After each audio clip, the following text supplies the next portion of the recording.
Hello class, in this video I will give a preview of Chapter 4, Healthcare Reform, also known as the Affordable Care Act, also known as Obamacare. So there are many aspects of this initiative, and it's helpful to think about these different pieces in the context of what it was initially trying to do. So the main goals of Obamacare, or the Affordable Care Act, or ACA, is that it was really to increase healthcare coverage for folks in the United States of America.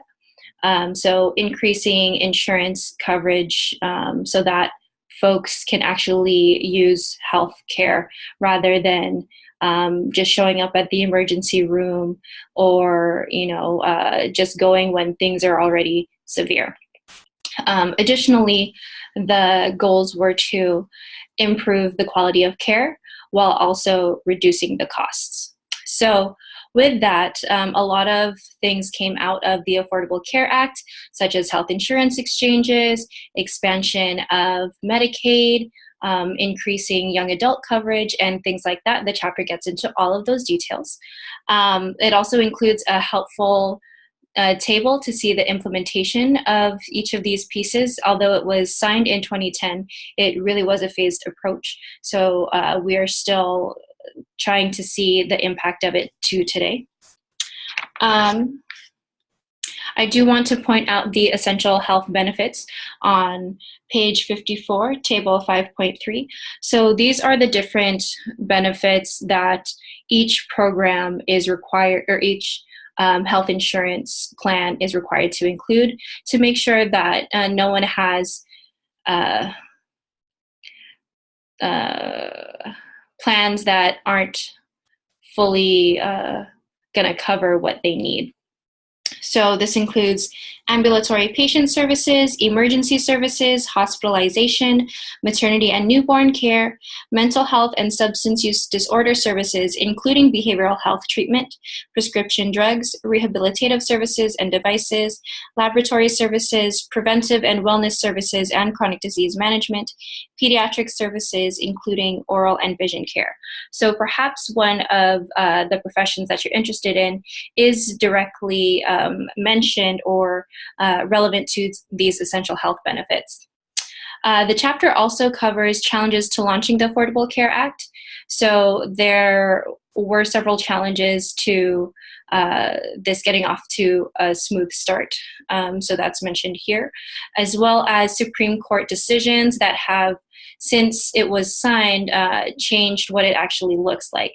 So it was designed, for example, with a mandatory, the individual mandate that would require everyone to have health insurance.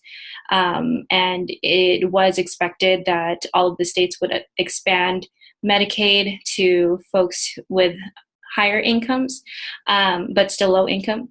And some of those things were changed through the judicial system. So that's all covered in this chapter. As a part of that, because Medicaid was not expanded across the country, there are differences state by state as far as who has been able to benefit from this act, from healthcare reform as we know it now. Lastly, the chapter covers the impact of the Affordable Care Act on healthcare costs. So one of the things that isn't talked about as much is the strengthening of the health workforce.